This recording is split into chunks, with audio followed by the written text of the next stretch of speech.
Hey, this is Bert, and if you're new to the channel, you might not know about all the every character and action figure videos I've made, but in the process of making those videos, I've noticed a bunch of different bloopers, editing errors, themes, and other random things you might not have noticed in the Star Wars films. I love watching things you missed videos, but rather than compiling everything that other people have noticed, I've made a list of things that I've noticed that I haven't seen anyone else talk about. I plan on doing several videos like this, but today I'm starting with Return of the Jedi to celebrate its 40th anniversary from earlier this year. Now stick around until the end because I have not one, but two Return of the Jedi fan theories I'd also like your input on. And since this is usually an action figure channel, I have one Return of the Jedi insight that's specifically for fans of Star Wars action figure YouTubers. I know some of you thought I was the only one out there, but there's more than just me. No skill customs. Now let's kick things off with Boba Fett. You may have noticed that when Han bashes Boba Fett's jetpack, he actually makes a large gash in it. Now that gash was actually visible for a split second before it's actually damaged, but you weren't supposed to notice that. What you also might not have noticed is that the added Boba Fett moments in the special edition of Return of the Jedi have caused a little editing error too, because now his jetpack has been damaged long before his run-in with Han Solo on the sand skiff. They reused the battle-damaged prop jetpack from the original release of Return of the Jedi, figuring he'd never have his back to the camera to reveal the gash Han makes long before it happens. It can be seen pretty clearly right here. Now, if you love Boba Fett, you're probably familiar with the pre-production Boba Fett images from before The Empire Strikes Back even. These are the images that the Kenner figure is based on. And while there are several differences between the pre-production costume and what is seen in each movie, the pre-production costume can most easily be distinguished from what's in Empire Strikes Back and Return of the Jedi by looking at his wrist gauntlets. In Empire, the gauntlets are green, and in Jedi, they're red, but on the pre-production costume, the right-hand one is red and the left is yellow-orange, just as seen on the action figure. What most people don't know is that we get a brief glimpse of Boba Fett in those pre-production colors in Return of the Jedi. Look closely as Boba Fett flies, or maybe I should say flails, by the screen from right to left. And first, you may notice that, number one, this is not actually an actor in a costume, it's a stop-motion puppet. And number two, his left gauntlet is yellow-orange, just like the pre-production costume. Now, this next one is actually a mystery I'd like help solving, seriously. As Boushh sneaks through the slumbering palace, there is evidence that the background behind Boushh has been cut out and spliced back in. Look at Boush's shadow right here. You can see it looks animated, and there's like an outline around the edges. I would love to know why. My guess is maybe there was a background alien visible that didn't look enough as though it was sleeping, but I have no idea why this little area has been cut out. And this is not just a special edition thing. This is in the original release of the movie. So if someone out there knows the truth behind this weird anomaly, please let me know in the comments section. Now here's a minor blooper, but I'm mentioning it because I noticed it. When R2-D2 and C-3PO are being led into the dungeons, you can see R2-D2 get up ahead of everybody, but then suddenly stop. And it's hard to notice because there are guards in the way, but it just shows that even by Return of the Jedi, R2-D2 did not function properly. In fact, when I get around to making one of these videos for The Phantom Menace, you'll see that even in 1999, there are moments when R2-D2 didn't function properly. Now, you guys know my feelings about the special edition Sy Snootles. But if you look carefully, the original theatrical puppet of Sy Snootles is still visible in the special edition of Return of the Jedi, because she's seen in a shot that was filmed in 1982, 1983, but never made it into the actual theatrical release of the movie. You might think that's no big deal because it's the same character, but the dramatic change in appearance from the original Sy Snootles puppet to the 1997 CGI one is pretty extreme, because the new one lacks tusks and the feather and pretty much looks like a cartoon. So it almost seems like there's two women of the same species just hanging out in the palace. Now you'll notice many of these errors came from additions that occurred when they created the special edition Return of the Jedi. This shot right here wasn't in the original theatrical release either. They took unused footage and added these fellows right here. In fact, I actually believe this is some of their most seamless special edition work in all the movies. They look like they're really there, even though they were added in after the fact. However, they created a problem because just a moment earlier, and again seconds later, they're all gone. Never to be seen again. Now, maybe they went to concessions to get a snack or get a Max Rebo concert t-shirt. Whatever the reason, it's an awful lot of people to leave all at once. Ready for another special edition error? This particular shot seems normal enough at first glance, but is actually a hodgepodge of different footage. You probably know that additional moments featuring Ula were filmed for the 1997 special edition Return of the Jedi, and this was possible because actress Femi Taylor had found the Fountain of Youth and looked exactly the same in 1997 as she did in 1983. I think Lucas wanted to see both Jabba and Ula clearly in the same shot, which didn't actually happen in the original release of the film. You'd only see one or the other from the back. So in order for that to happen, they took unused footage of Jabba, spliced it together with a new shot of Ula, as you can see here in this actual animatic, but that left a lot of lower space on the frame and right-hand side of the frame that had to be created by animators. And apparently the animators didn't have a chance to watch the rest of the film for reference, because instead of making these spaces accurate, they inserted these weird stairs to nowhere, a weird medallion thing, and some vases on the ground. And none of those things show up at any other time in the movie. You know, when Jabba the Hutt knocks over C-3PO and C-3PO steps up and he's got green gook all over his face and hands? Well, you obviously inferred that it was some sort of tray with some sort of food that got knocked over or something. Or maybe you thought it was maybe the bowl that the frog came out of. Maybe there was gook on that or something. But they never really show it very clearly. But it can be seen clearly in a couple behind-the-scenes photographs. And if you look closely during the musical number, it is there off to the right. But you can't really tell that there's these green fruits on this tray.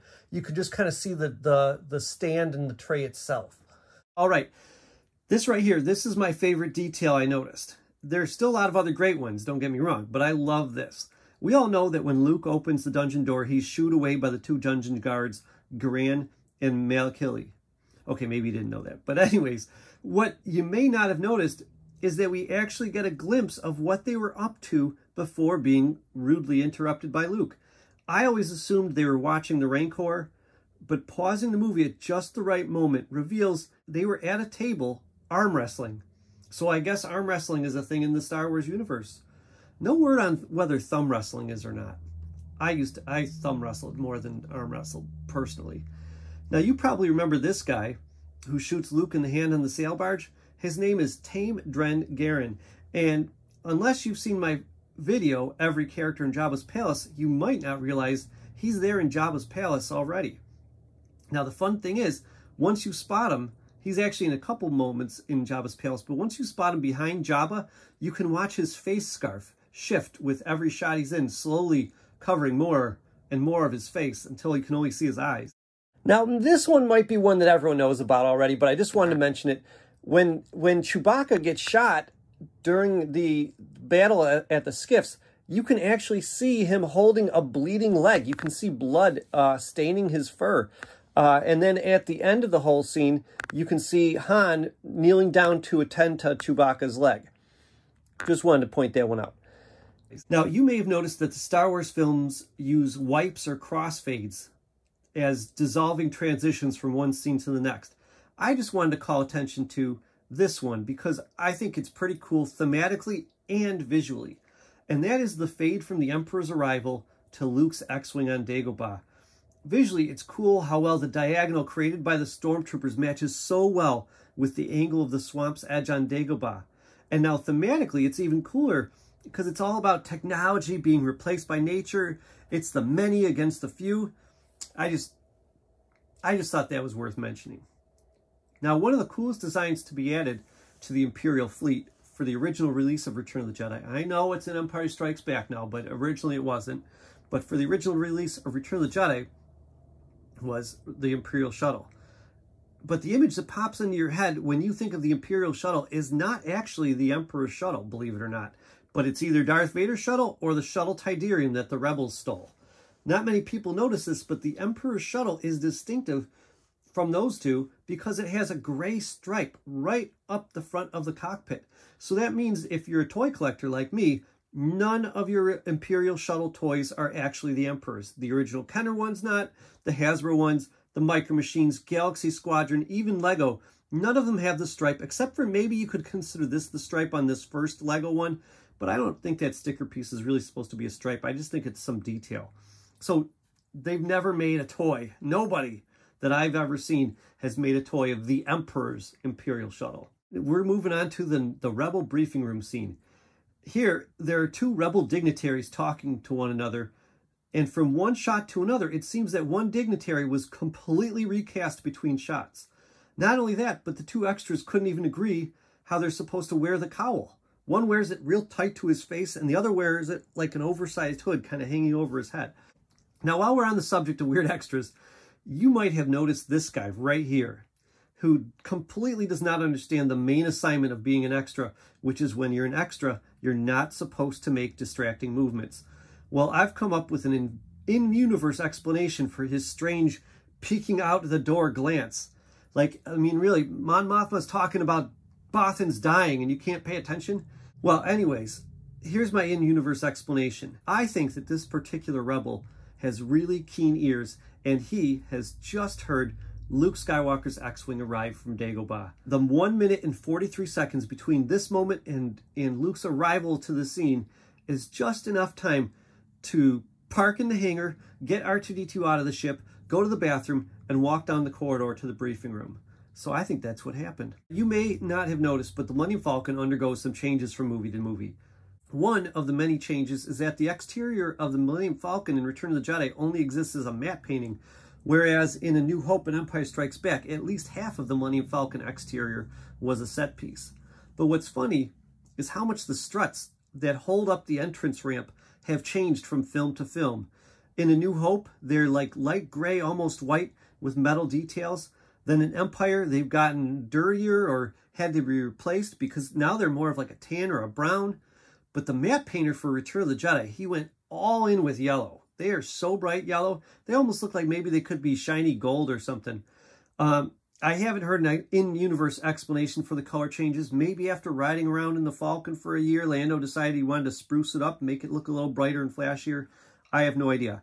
But in case you were wondering, when we see the Millennium Falcon again in the multi-million-dollar fanfic called The Force Awakens, the struts are back to being light gray white like they were in A New Hope. So go figure. At the Rebel base, there's also this matte painting, which is really gorgeous and gives us the great basis of size comparison for so many vehicles, so you can get a clear idea of how big the Millennium Falcon is compared to an X-Wing, a Y-Wing, and an A-Wing. And you can see the in-progress matte painting stops at the bottom of the Millennium Falcon. But in the movie, we get a glimpse of a B-Wing and more of the X-Wing down at the bottom of the screen. It seems at some point someone had to make an extension of the matte painting. And nowadays, when you watch this on Disney+, the extension is barely noticeable because they must have fixed it in the special edition. And you can just barely see like a subtle horizontal line where the extension happened. But in the original release of the movie, this looked horrible. It's overly obvious. You've got this big stripe at the bottom that must have been a completely separate painting and just never matched up with the original painting. Just kind of a weird thing. I don't know why it was necessary even in the first place. Now, also it's in this scene, it seems like the extras were just thrown together. You've got Rebel grounds crew wearing the Tantive 4 Trooper helmet. Then you see a B-Wing pilot wearing this guy's X-Wing helmet from A New Hope. And she walks off screen. Then almost immediately she turns around and walks the opposite direction. Now she's hanging out with an A-Wing pilot who is also wearing an X-Wing pilot helmet. And then on top of that, the A-Wing pilot actually shows up in front of the A-Wing pilot that's much larger and obviously supposed to be closer in the frame. Also in the background of this scene, there are a couple of extras you might have missed walking around, including Lando Calrissian's co-pilot Nine Numb and a Dracelian. Okay, not Pruneface, but one of his buds is seen boarding the shuttle Tidarium. And if you look closely, you can see Dracelians again at the celebration at the end of the movie. So they were on Endor. We just didn't get to see them battle or anything fun like that. In Season 2 of The Mandalorian, it was fun seeing Boba Fett just absolutely destroying a squad of stormtroopers and seeing their armor just crack and shatter. And I thought, wouldn't it have been cool to see the Ewoks shattering armor as they took on the Empire? Well, in this blink and you'll miss it shot, you can see that they can crack armor. If you look closely right at the edge of the screen, you can see that one particular stormtrooper getting beaten up by Ewoks actually has cracked armor. Now, it's probably more likely that the costume was flawed or cracked unintentionally, but in my mind, this serves to prove how tough the Ewoks were. Here's another thing that's rarely seen in the Star Wars movies, and that is Chewbacca's feet. They are visible, but it is very rare to see the bottom of his feet. But if you watch the scene when our heroes first encounter the Ewoks, as Chewbacca kneels on the ground, you can see the bottom of his feet right in the corner of the screen, and they are unnaturally flat and smooth, just like a board. Very weird and bizarre looking. Maybe I shouldn't have pointed it out. Sorry. All right, now, remember this scene? The Ewoks take C-3PO to the end of a walkway. Clearly, there's no path forward. And then an Ewok swings across to the other side, and then nothing. Just one Ewok makes some noise with a horn, and then they just walk quickly down a ramp, and all of a sudden they're in the main village. Well, it always seemed like there was supposed to be something more. So I checked the Return of the Jedi script by Lawrence Kasdan and George Lucas, and it states, one Ewok grabbed a vine and swung across, and the other Ewoks follow suit. Meaning that the rest of the Ewoks also grabbed vines and swung across. But what? How many Ewoks swung across holding Chewbacca or C-3PO on his litter? How did they even do that? So it seemed implausible to me, so I looked up the original Return of the Jedi novel, because oftentimes novels are based on earlier scripts, and there, in the novel, they make an even bigger deal about this whole scene. This portion of the novel is told with a focus on Luke's thoughts, stating, for one bleak moment, Luke was afraid they were simply going to be pitched over the brink to test their knowledge of the Force lore, but the Ewoks had something else in mind. It later states, vines were quickly tossed back and forth across the chasm until soon a kind of lattice was constructed, and Luke found himself being pulled across it on his back, still tied to the wooden poles. He looked down once into nothingness. It was an unwelcome sensation. On the other side, they rested on a shaky, narrow platform until everyone was across. Then the diminutive monkey bears dismantled the webbing of vines and proceeded into the tree with their captives. Now, I'm having a hard time picturing how these vines went together and how exactly they were pulled across, but I do have a better understanding why they didn't film such a scene for how involved it sounds. I like to picture director Richard Marquand like just filming the whole movie chronologically, right in order, and he gets to this scene and he's like, you know what? How about we just skip this part? Now, I got a question for you. How many pilots ride in an ATST? Well, you probably guessed 2. But if you pay attention to the main ATST, it actually has 3 pilots. When the rebels break free from their captors, Leia blasts an ATST pilot almost immediately. Well, this ATST that he was in stands out from the rest because it has a distinctive slash mark across the front. If you pay attention, you'll notice that the ATST Chewbacca hijacked just happens to be the same one with this slash mark across the front. So Leia shoots one pilot, Chewbacca tosses another one off the roof, and finally the Ewoks beat another one up and perhaps sit on him so they can see better out the windows. If you do the math, that's 3 dead pilots, all from one single ATST. Now, in the movie, it's implied that the Ewoks have a whole bunch of catapults with how the ATST is hit with a rapid succession of rocks during the battle scene. But in reality, there only was one catapult. And not only that, when you watch the movie closely enough, you realize that all they did was they just filmed the same catapult from multiple different angles. But not only that, it's actually the same group of Ewoks operating the catapult each time, and they're all in the same spots. They don't even switch it around to try to trick us into thinking there's more than one group. It's the same group, same places, and I just thought that was kind of funny because I never noticed that before. There are many themes running through the film Return of the Jedi: good versus evil, redemption and second chances, the importance of family, and nature versus technology. But one major theme that nobody ever mentions is the theme of characters fiddling with things that aren't theirs. Now, you've got some obvious moments in the film, like the fact that Leia wears some bounty hunter's outfit to impersonate him. Luke grabs this dude's gun. Han grabs someone's staff and someone's gun and someone's helmet, outfit, and communicator. Luke and Leia and Papu all steal speeder bikes. This Ewok has a Stormtrooper blaster. This Stormtrooper has Chewbacca's bowcaster. This one has Han's blaster. This barely visible rebel dons a biker scout uniform, and Chewbacca and some Ewoks hijack an AT-ST. Not to mention the rebels hijacking the shuttle Tidarium. Now, they got permission, but even Lando Calrissian and Nine Nub are flying Han Solo's Millennium Falcon. But did you notice just how many characters handle Luke's lightsaber over the course of the movie? 8 characters, other than Luke, take turns holding his lightsaber, and that's just in Return of the Jedi. Don't believe me? Let's start with number 1. R2-D2 starts off with it. Then, if you look closely, Luke quickly hands it to some random Ewok at the same time Han gets his blaster taken away. Then a different Ewok carries it around on a tray before Logray grabs it, waves it around, and for a split second then, off-screen, he must have handed it to Chief Chirpa because you could see Chief Chirpa holding it just in one single shot. Then this Imperial officer hands it to Darth Vader, who in turn gives it to number 8, the Emperor. Now, speaking of lightsabers, you probably knew that the lightsabers, laser blasts, the Emperor's Force Lightning, and Vader's mechanical skull were all hand-animated frame by frame. But did you know that most of the arrows being shot across the screen during the Force battle were essentially cartoons too? Plus, the rope that snares this biker scout is just hand-animated as well. All right, now you can file this one under, how did I never notice this before? But when C-3PO's having his little fireside chat, you can see Chief Chirpa has like this lizard on him. And maybe it's fake, but I got a feeling like it's a living, breathing lizard because it's facing every which way.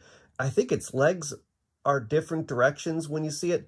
But either way, how did I never notice this before? It's right there in plain sight. Also, you might think that this moment right here is Lando's first appearance in the celebration on Endor, but in just a shot before, you can see in the background Lando kind of arriving down a little walkway towards the whole celebration there. Just thought that was kind of a cool thing that I'd never seen before. Actually, I just found out that particular shot was added for the special edition. It was unused footage from the original release, and they put it back in for the special edition of Return of the Jedi. Now I'm moving on to my Return of the Jedi theories. Theory number 1. This first theory that I have is primarily based on a sound effect. So even if you don't agree with me, I think that at least sound designer Ben Burtt does.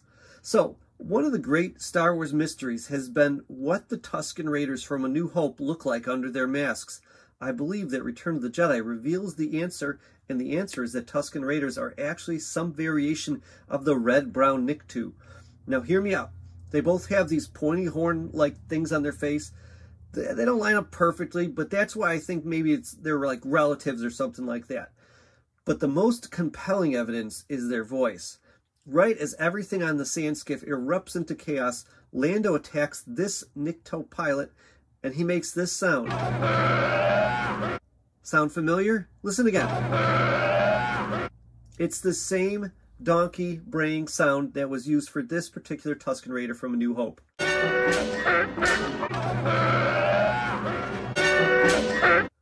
Like I said, I think at the very least Ben Burtt agrees with me on this. Now, my second theory is that Han Solo is maybe mildly Force sensitive. All right, now hear me out. Luke is over there looking at the Force ghosts, and Leia comes over to him, and Han is watching, and yeah, maybe he's looking over at Leia and Luke, but I think he's looking past them because he sees the Force ghosts too. He even bends down to talk to Chewbacca. Hey, Chewie, you see these ghosts glowing over there? And Chewie's like, you're just seeing things again. You're crazy, Han. And he just kind of shakes his head and looks away. But Han's fixated on it because Han knows that he already saw that Force ghost of Ben Kenobi back on Hoth. That's what led him to Luke Skywalker. How is he going to find Luke in all that snow and blowing wind and stuff like that? He saw the glowing apparition of Obi-Wan Kenobi, and that led him to Luke. That's how it happened. And then this even explains the sequels too. Having two Force-sensitive parents would explain why Ben Solo was so strong in the Force, so much so that he's part of like a Force duplex or whatever that was. So I think it really explains a lot. Well, you let me know what you think of my theories in the comments section below. And if you watch other toy YouTube channels, stick around because I found one last thing in Return of the Jedi you're going to want to see. But the rest of you guys, you won't get it. But that's okay. You like and subscribe if you haven't already, because I plan on making a video like this for each of the other Star Wars movies. So if you like and subscribe, you'll know exactly when those come out. All right, now for the last Return of the Jedi discovery that I made. Check this out. Remember when Han Solo tricks the biker scout, and the biker scout runs around the corner and there's all these rebel troops? Well, one of them just happens to be, no, I'm not talking about Nick Sant or Rex or whatever you want to call that dude. No. Just to the left.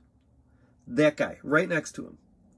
It's, you know who it is. It's the love him or hate him YouTuber, the Junk Man himself. Check it out. This resemblance is uncanny. No, I know, Junkman said that he was 10 or 12 at the time Return of the Jedi came out, but I think he's trying to throw us off the trail to the fact that the reason he promotes Star Wars toys so much is because he was actually in Star Wars, right there in Return of the Jedi. Pretty sure it's him. Anyways, that wraps it up. I'll see you next time. This has been Bert.